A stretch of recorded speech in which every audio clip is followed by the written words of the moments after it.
নমস্কার বন্ধুরা, কেমন আছো তোমরা সবাই? তানিজ স্মল ওয়ার্ল্ডের আরও একটি ব্লগে তোমাদের সকলকে অনেক অনেক স্বাগত জানাই। তো দিনটা ছিল সোমবার, একটু স্পেশাল দিন, কারণ সেটা ছিল আমার জন্মবার। হ্যাঁ, আমার জন্মদিন। তো সেরকম তো কোনোই প্ল্যানিং ছিল না, কি আর প্ল্যানিং থাকবে বলো। সেই শনিবার রবিবার সুন্দর একটা ছুটি কাটিয়ে সোমবার দিন যদি জন্মদিন পড়ে, তাহলে আর কি বা প্ল্যানিং করা যায়। ভরা একটা ওয়ার্কিং ডে, শনি রবি ছুটি কাটিয়ে সবাই অফিস স্কুল যাবে, সেদিন কি আর কোনো পার্টি প্ল্যান করা যায়? তো যাই হোক, যথারীতি কোনো প্ল্যান করিনি। কার্তিক অফিস গেছে, আমি ছেলেকে নিয়ে স্কুল গেছি, তো আমরা জানি নো প্ল্যান। কিন্তু আমার বর মানে কার্তিক, ও পেছন পেছনে একটুখানি প্ল্যানিং করে রেখেছিল আর কি। ওদিক থেকে আমার মাকে, দিদিকে, কাকা কাকি ভাই সবাইকে ও নাকি বলে রেখেছিল আসার জন্য। সবাই একটা আমাকে সারপ্রাইজ দেওয়ার প্ল্যানিং করেছিল। সন্ধ্যা 6টা অবধি আমি কিচ্ছু জানি না যে এরকম কিছু একটা হতে চলেছে। তো হঠাৎ করে মায়ের আগমন, বাবার আগমন, মা এসেই শুরু করলো তোড়জোড় যে চল রান্না বান্না স্টার্ট করি, কোথায় কি আছে দে, একটু আলুর দম দে, আলুর দম বসাই, ছোলার ডাল। আমি বুঝতেই পারিনি ফার্স্টে যে কি হচ্ছে এইসব। তো যাই হোক, ফাইনালি বুঝতে পারলাম যে সবাই আসতে চলেছে। তো মায়ের সাথেই একদম সুন্দরভাবে স্টার্ট করলাম জোগাড়। আর দিদির সাথে করে কেক কিনে নিয়ে এসছে, নিজের বাড়ি থেকে পায়েস রেডিমেড বানিয়ে নিয়ে আমার বাড়িতে চলে এসছে। আর মা তো এসেই ময়দা মাখা আলুর দম বসানো শুরু করে দিয়েছে। আমি বললাম যে ছোলার ডালটা আমিই করি, ছোলার ডালটা আমি করলাম।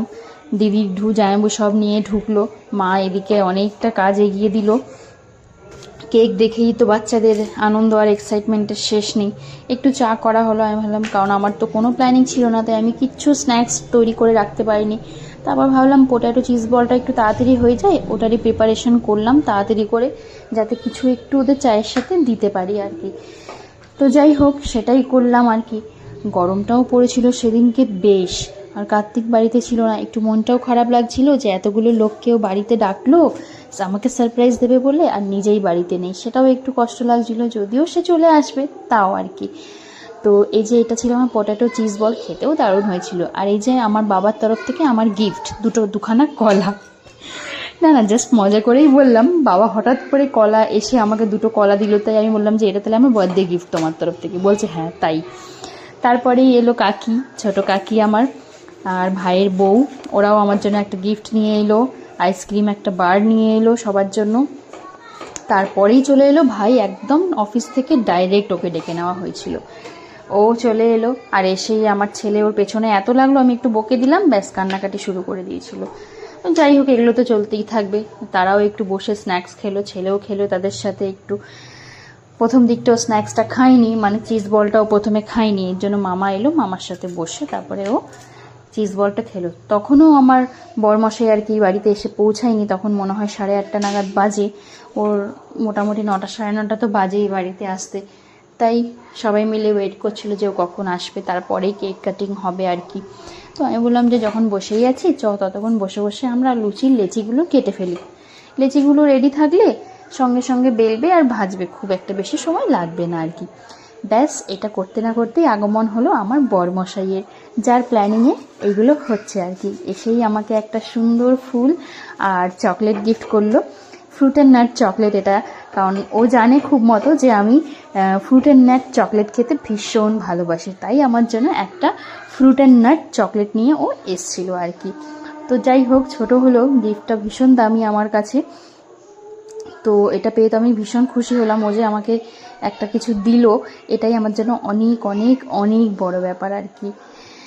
তো ফাইনালি কেক কাটার জন্য সবাই সব কিছু প্রিপারেশন করে নিয়েছিল, রেডি করে নিয়েছিল। আমাকেও বললো একটু রেডি হতে, কি আর রেডি হব, রেডি হতে কি আর ভাল লাগে, তাও একটু রেডি হলাম। ততক্ষণ আমার ছেলের সুন্দর একটা ডান্স পারফরমেন্স সবাই মিলে এনজয় করছিল। তো এই পার্টটা আর আমার কেক কাটিংয়ের পার্টটা, যদিও আমি ভেবেছিলাম যে সাউন্ডের সাথে ভিডিওটা রাখবো, তো ওখানে আমার একটা মিউজিক চলছিল, সবাই মিলে একটা ব্যাকগ্রাউন্ডে গান চালিয়েছিল কেক কাটিংয়ের সময়। কিন্তু ওই যে কপিরাইট ইস্যুর জন্য তো কোনো ভিডিও দেওয়াই যাচ্ছে না, তো কিছু করার নেই। আর এখনও অত বড় ক্রিয়েটার হইনি যে ভিডিও নন কপিরাইট ভিডিও পারচেস করে আমি সেটা দিতে পারি। তো ঠাকুরের আশীর্বাদে যদি সেটা হতে পারি, অবশ্যই সেটা করব। তো এই পুরোটা আমি এত সুন্দরভাবে ভিডিওটা শ্যুট করিয়েছিলাম ব্যাকগ্রাউন্ডে মিউজিকের সাথে, কিন্তু আমার পুরোটাই বেকার হয়ে গেল। সবাই মিলে গান বাজছিল ব্লুটুথে, প্লাস সবাই মিলে ক্ল্যাপ করছিল অ্যান্ড তারাও গানগুলো করছিল। তো আমি ট্রাই করলামও, কিন্তু ইউটিউবে কপিরাইট ইস্যু আসছেই। তো কিছু করার নেই, আমাকে আবার সাউন্ডটা রিমুভ করে দিতে হলো। সাউন্ডটা রিমুভ করে, ব্যাকগ্রাউন্ড সাউন্ডটা রিমুভ করে আবার আমাকে ভয়েস ওভার দিয়ে ভিডিওটা আবার আপলোড করতে হচ্ছে আর কি। তো যাই হোক, কিছু করার নেই, যেটা রুল সেটাই আমাদের করতে হবে। তো সুন্দরভাবে কেক কাটিংটা কমপ্লিট হলো। আর আমার ছেলে তো আমার সাথে আছেই, ওকে ছাড়া তো কেক কাটিং একদমই সম্ভব নয়। একে একে সবাইকে কেকটা খাওয়ানো হলো। তো সবাইকে নিশ্চয়ই তোমরা এতদিনে চিনেই গেছো, এটা হলো আমার বর মশাই, যেটাকে আমি বলে থাকি আর কি, কার্তিক। তো ফার্স্ট কেক ওর জন্যই আমার ছিল, কারণ ওর জন্যই সব কিছু। তো তারপরে তো একে একে সমস্ত ফ্যামিলি মেম্বারকে আমি কেক খাওয়ালাম। তো সবাই অনেক এনজয় করলো। আর আমার জামাইবু, আমার ছেলে, এরা তো কন্টিনিউ নেচেই যাচ্ছিল, সব এক একটা গান চালাচ্ছে আর নাচ করছে আর কি। তারপরে ভাইকে কেকটা খাওয়ালাম, সবাই মিলে আমাকেও কেক খাওয়ালো। অনেকটা কেক খাওয়া হয়ে গেছিলো লাস্টে, মানে সবার হাত থেকে একটু একটু করে কেক খেতে খেতে আর নিজের ভাগের কেকটা আর খাওয়ার ইচ্ছা হলো না, সেটা আবার রেখে গিয়েছিলাম। এটা হলো আমার দিদিকে কেক খাওয়ালাম, তারপরে কাকিকে খাওয়ালাম, তারপরে দিদির মেয়েকে খাওয়ালাম, যেটা বর্ষা। তো ওর বার্থডেতে এবারে আমি আসতে পারিনি সেলিব্রেশনে। এটা হলো আমার ফাইনালি কেক ঠেক কাটা, সবাইকে কেক খাওয়ানো আর একটু গান বাজনা হলো, কমপ্লিট হলো। তারপরে লুচি ভাজা শুরু হয়ে গেছিলো অলরেডি, আর বাকিরা সবাই ঘরে বসেছিল। আর বাচ্চাগুলো একটু ড্রয়িং করতে বসেছিল, ওদের টাইম পাস হচ্ছে না, কি করবে, তাই বললো একটু ড্রয়িং করবে। আনলাম, কর, খুব ভালো কথা। আর লুচি ভাজা তো ওদিকে কাকি, আমার দিদি, ওরা দুজন মিলে, আমিও গেলাম, আমাকে বললো তোকে করতে হবে না, তুই যা বস, আমরা লুচি ভেজে নেব। ওরা দুজন মিলেই লুচি ভাজার দায়িত্বটা পুরোপুরি সামলে নিয়েছিল, তাই আমাকে আর কোনো চাপ নিতে হলো না। লুচি ভাজাটা একটু তো সময় লাগে, আর যদিও একটুখানি ভাজা হয়ে গেছিলো, একটুখানি ভাজা হয়েই আর কি আমরা সবাইকে বসিয়ে দিয়েছিলাম খাওয়াতে আর কি। স্পেশালি জেন্টসরা যারা আছে, যারা মানে যেভাবে যেভাবে সবাই খাবে আর কি, সবাই বাড়ি ফিরবে, সবাইকে তো বাড়িও ফিরতে হবে, রাত্রির হয়েই গেছিলো, প্রায় 9:30 10টা তো বেজেই গেছিলো। এবার তো সব ভাইও অফিস থেকে এসছে, বাবাও সেই সন্ধ্যাবেলা এসছে। এই কারণে লুচি ভাজা হতে না হতেই প্রথমেই জামাইবাবুকে, বাবাকে, কার্তিককে, তারপর বাচ্চাদেরকে, এদেরকে খেতে বসিয়ে দেওয়া হয়েছিল। তো তারা সবাই খেতে বসেও পড়েছিল, বাবা, মা আর বর্ষা তিনজনেই, ওরা আগে বেরিয়ে পড়বে আর কি, এই কারণে ওদেরকে আগে খেতে বসালাম।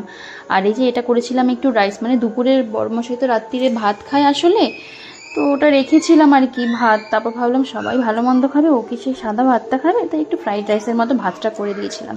আর কাকি যে আইসক্রিম বারটা এনেছিল, ওটা পিস পিস করে কেটে ফ্রিজে রেখেছিলাম, সবার খাওয়া হয়ে গেলে সবাইকে দেবো আর কি, স্লাইস স্লাইস করে একটা। তো সবার খাওয়া হয়ে যাওয়ার পর ওটা দিয়েও ছিলাম রীতিমতো। সবার খাওয়া দাওয়া সুন্দরভাবে কমপ্লিট হয়ে গেছিলো। লাস্টে আমার ছেলে তো 2-3টে আর কি ব্যাচ কভার করেই নেয়, কিছু বলার নেই, ও ধীরে সুস্থে খায় আর কি, কোনো চাপ নেই, কোনো তাড়া নেই, ওর কোনো তাড়া নেই। আর এদিকে আমাদের নাটু দিদি বসে খাচ্ছিল, ই নিয়ে দিদিরও কোনো চাপ নেই আর কি। কাকিকেও খেতে বসিয়ে দিয়েছিলাম, ছোট কাকাও খেয়েই নিয়েছিল, খেয়ে ওয়েট করছিল কাকিদের খাওয়া ঠাওয়া হলে তারা একসাথে বেরোবে আর কি। তো সুন্দরভাবে সব কিছু মিটলো, কাটলো আর কি, খুব ভালো লাগলো সেই দিনটা যদিও সাদা মাথা কেটেছে, কিন্তু সন্ধ্যাবেলা থেকে সবাই আসাতে মনটা খুব আনন্দে ভরে গেল অ্যান্ড সুন্দরভাবে একটা সময় কাটলো। তো ধীরে ধীরে সবাই খাওয়া দাওয়া কমপ্লিট করে যেতে শুরু করলো আর কি সবাই, কারণ মোটামুটি 10:30 বেজেই গেছিলো সবার বেরোলো। ভাই আর ভাইয়ের বউও বেরিয়ে পড়লো আর কি, দিদিরাও বেরিয়ে পড়লো, সবাই যেভাবে এলো চলে গেল, হঠাৎ করে ঝড়ের বেগে এলো আর ঘরটা পুরো শান্ত করে দিয়ে চলে গেল। আর কিছু করার নেই, যে আসবে তাকে তো যেতেই হবে, এটাই হচ্ছে নিয়ম। তো যাই হোক, সুন্দরভাবে সবাইকে নিয়ে কাটানোর পর সবাই চলে যাওয়াতে একটু যদিও মন খারাপ হচ্ছিল, কিন্তু ঠিক আছে, আবার বেশি হয়ে গেলেও ভালো হয় না সেটা। তো অল্প অল্প করেই ভালো সময়গুলো অল্পই থাকুক, সেটাই ভালো। তো যাই হোক, অনেকটা রাতও হয়ে গেছিলো, আমরাও ভীষণ টায়ার্ড ছিলাম সেদিন, দুপুরবেলাও আমার ঠিক মতো ঘুম হয়নি। ওরা গেল, তারপর তো একটু গোছানো ঠোচানো এসব ব্যাপার থাকে। অনেকটা যেহেতু রাত হয়ে গেছিলো, তাই ভাইকে বললাম যে তুই যখন যাচ্ছিস আমার গাড়িটা নিয়ে যা, তো যেতে সুবিধা হবে। তো আমার স্কুটিটা নিয়ে ওরা দুজনে গেল, যাতে ওরা তাড়াতাড়ি বাড়িটা পৌঁছে যেতে পারে। আর এমনিতেও এত রাতে অটো টোটো এসব পাওয়াও সম্ভব নয়, এই কারণে ওরা আমার গাড়িটা নিয়েই চলে গেলো। আমার তো এমনিতেও গাড়িটা সেরকম লাগে না, খুব কমই লাগে, এই কারণে।